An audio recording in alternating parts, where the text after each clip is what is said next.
Because as a 20-year-old on A Miracle Online, I was a nut job. I was out there flashing everything. And I didn't have the skills I have right now. I was half-baked, not fully refined, but I knew I was on the right track of getting something that nobody could come close to. And when you do that, day after day after day after day after day, every fucking market you talk about, it does it. You think that doesn't go unnoticed? Because it got noticed. And you see people, you meet people, they question you, how do you know this? How do you know that? What are you doing? How are you doing this? And how are you doing that? You're set apart. There's something new under the sun. This aberration, this oddity, this fucking mutant, where did he come from? How is this guy able to do this? That's the question I love prying into your mind and forcing you to ask yourself every day. How am I able to do this if I'm not what I claim to be? So you're forced to either deal with the uncomfortable state of knowing that I'm calling this stuff before it happens, and I'm showing you the executions and sliding to the left that your reset demo account won't show. And it gives you visibility. It gives you clarity. And here's the number one rule here. What sets me apart? I know when not to do it. Your gurus, these authors, these other educators, even the big old-time giants, they can't tell you when not to trade. Because they tell you, my system's calling for this as a buy signal right now. Okay. I have PD arrays that if I don't know the fuck I'm doing, all right, looks like a bullish order block. Well, let's go long when it trades down into it. But the problem is, it doesn't satisfy you when you learn something that makes money, that forms every single fucking day. It's not good enough for you. Why? Because you're infected. You're a very specific type of person. You're ICT infected. You're ICT positive. You're becoming one of me. I'm a virus to this industry. That's why I'm here. And they don't want you knowing this stuff. And if nothing ever gets released from here, we have already disrupted the entire industry. They will be talking about you as a community for a long, long time.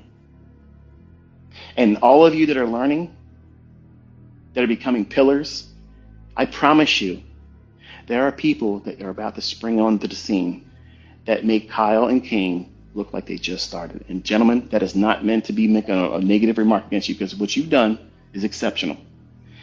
But just know that you have brethren that are about to step the fuck out, and it's going to shock all of you. And don't think for a moment that I don't think that the folks that contact me and say, look, this is what I'm doing, I have no interest in being on social media. I only have an account just so I can see what you're doing. And if I wasn't on X, they wouldn't be here either. And they're smashing it. Day after day after day, week after week. They're pulling down with the highest leaderboard spot right now in Robbins is. They're doing that every month. Over and over and over again. Not in prop. Not in fake monetized demo accounts. They're doing it with live brokerage accounts. And to me, I have a lot of respect for that. The fact that they don't want to come out here and show off. They don't want to be seen as anything, because the ones that have been honest about it, they said, I can see how I could get sucked into this, and I got to feel like I got to live up to the last experience that I shared online. And that's what influencers have a problem with. I don't run out of yeast. I don't hit a wall in consistency. I don't get it wrong. I don't get it wrong. So they have to spend their time consoling themselves by consoling you by saying, trading is mostly sitting around waiting.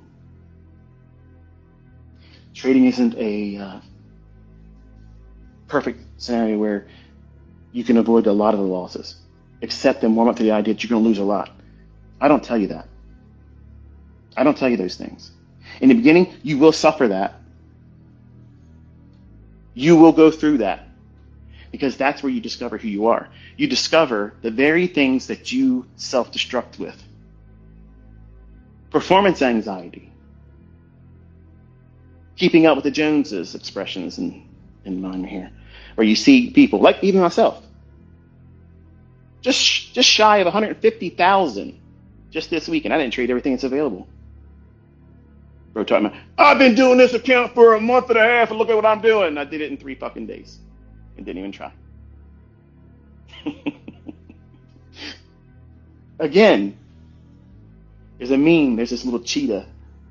He's sitting in the Greyhound box right before the race starts, and the meme is implying that the race has started, and the cheetah's just chilling inside the box, like, you stupid fucks. Like, I don't need to run this race. I'm already at the finish line if I want to be. And this is not arrogance. I'm not bragging. I'm telling you that you're learning this craft, and you're going to have this same skill. But how are you going to handle it once you get there? Because there is going to be something new under the sun for you. How are you going to deal with this success? How are you going to be able to wrestle the confidence and not allow it to become overconfidence, and then you turn into a prick? See, a lot of you all want to be a Negan. You want to be a shit-talking ICT. You all like this part of me.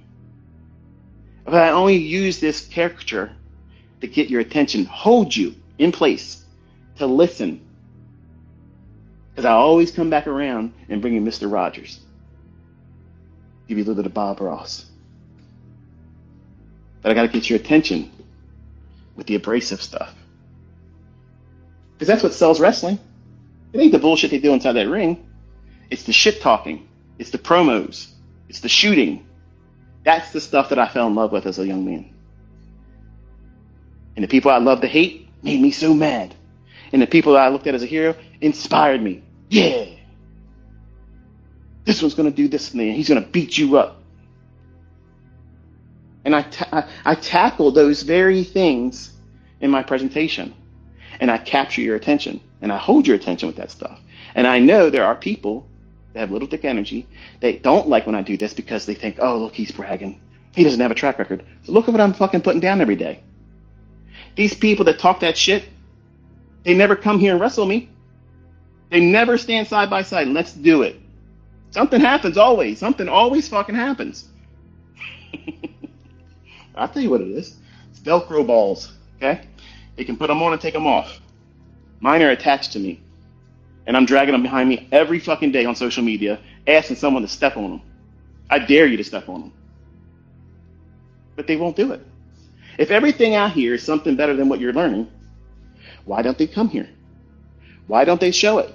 Why don't they prove it? Why don't they call it every candlestick? Why don't they tell you where the fucking daily high and low is going to be? Why don't they tell you beforehand? Because they can't. They won't. And that's all there is. Nobody talking shit about what you're learning can outperform it.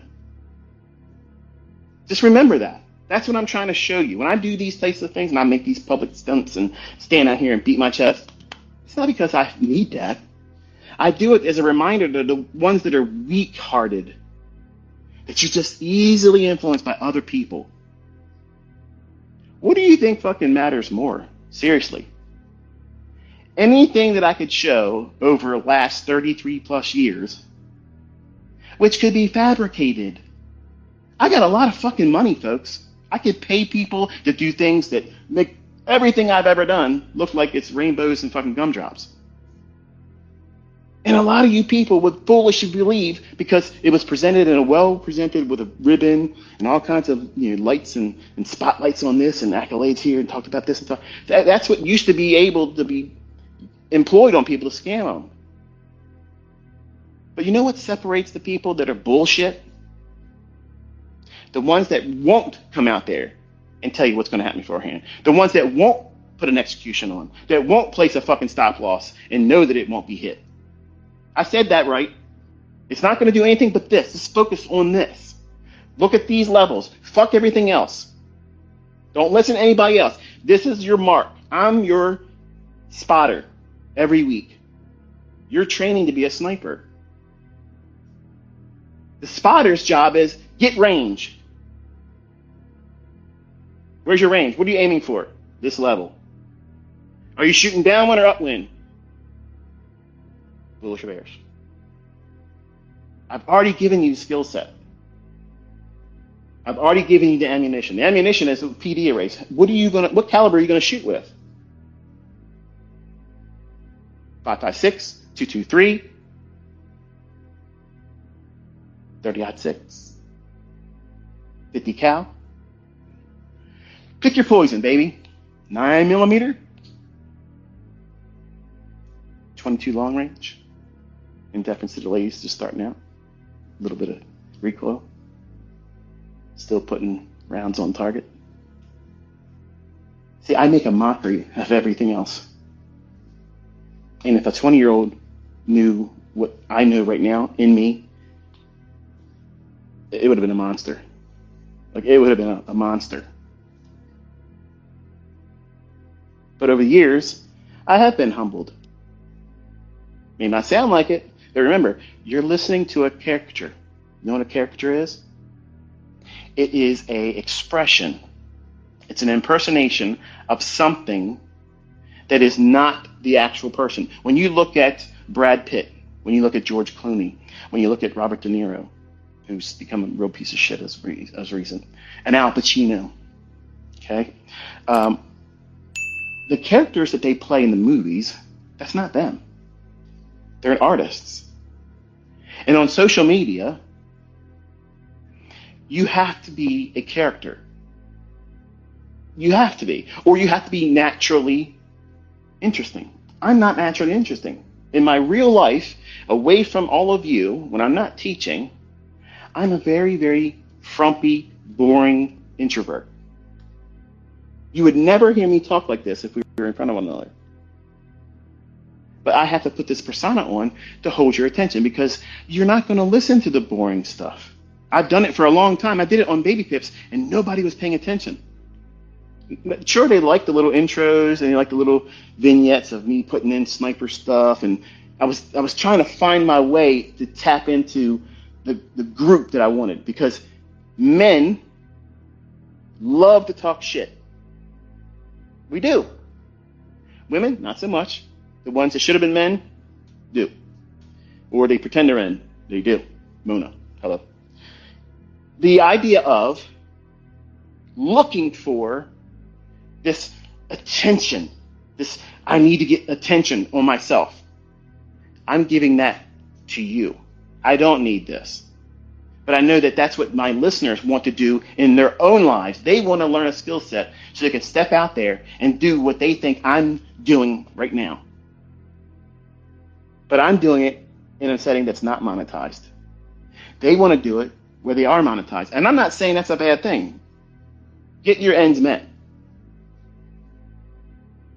But I don't have a naturally interesting persona. I don't. So I had to create Inner Circle Trader to draw an attention. I can draw a crowd. As a young man, I studied ninjutsu. And when I was learning about them, and I was like 10 years old when I first learned about them, I was like, wow, this is crazy. Stephen K. Hayes was the first American to learn under Hatsumi. He's a grandmaster of Bujinkan. And then his student, Shota Tanemura, he started off another thing, Genbukan. And I learned both, but it was really Bujinkan just revamped. And because he wanted to be grandmaster, and Takamatsu said, you're not going to be. So he tapped Hatsumi, and that was it. Well, long story short, without losing you, the allure of the ninja was you had to be an actor. You had to be able to instill fear in your enemies or make them feel that you're weak when you're not. Sun Tzu, Art of War. Appear strong when you're weak. Appear weak when you're strong. The idea of selling these wrestling events. Anybody that's ever got hooked up into that, you got hooked into buying those pay-per-views or going to those events because you like the character that these men and women portray. But that's not who they are. And the ones that do very, very well on social media stay in kayfabe. Kayfabe is where you don't break character. You're in it. Like you're always in it. You're always in character. Those are the people that get really hard to determine if that's really who they are. And for a long time, I allowed you to think that ICT is who I really am. But I'm a very, very fuddy-duddy, simple, stay in the house most of the time, introvert. I don't like to be around a lot of people, not because I'm afraid to be around them. Just most people just don't know how to act. And they don't have any candor. They don't have any, decency. You'll see, when I'm down there in Florida, sitting across from Patrick Whelan, you're not going to see this ICT. You're going to see Mr. Rogers. You're going to see Dad. You're going to see, just like my sons see. That's how it is. But I'll still beat his ass on that day when I'm trading. Humbly, quietly, and politely. It's going to happen. You'll know my entry, and you'll know my stop, and you know where the market's going to go. But I just want to show you there's a contrast from what people say about what it is you're learning and who I am and what the reality is. The reality is that I could be the biggest jerk and most hated person on the internet, but I don't want that. I like staying right in the middle, and I go back and forth where I'll go just a little bit to the hero side when it starts to get sickeningly sugary sweet. Then I'll do something to cause people to be upset with me. And I learned this from a magician, Paul Harris. Guy invented a lot of tricks with cards and such. And a lot of the professional magicians, big guys, a lot of Korean magicians, which are phenomenal magicians, by the way, a lot of their work are his craft. Like he created those things, those illusions, but they never get the credit for it. And to look at the guy, he looks like he slept in his clothes for 2 weeks, never brushed his hair, probably homeless next to being homeless. And the logic he shared in one of his interviews when they were doing, I think it was for Genie magazine. He says, what do you find most interesting as a performer when you're doing shows? He goes, well, I'm not really impressed by the audience's reactions when I do something that I know is astonishing. If I do a magic trick every day in front of you and call a very specific price run every single day, it gets boring after a while. You know what it means to be bored by it now. You're not impressed anymore. It used to be like, wow, look at that. He did it again. I wonder how many times he could do it again. For the people doing it around for a long time, you're not impressed by that. That's exactly how you should be. But you see new people coming to our community all the time, and they watch me call a specific level, call a specific order block, specific fair value gap. It's going to go down here. It's going to get this stop, and it's going to go here. And then it happens in your charts and in mine. Then you look back on the week and say, wow, he saw all this stuff before it happened. And it seems like magic to them. And that's why, when I was a young man, I was infatuated with magic. David Copperfield, to me, was a hero. Like, this guy was able to bend time and space and do crazy shit. I actually believed that he passed through the Great Wall of China. That was the moment of astonishment where that veil of reality was disrupted there. Even knowing that that's a magic trick, I was like, how did he do that? My young mind was fascinated with that. So I tap into that in my audience. See, a ninja had to be an actor, had to be a magician.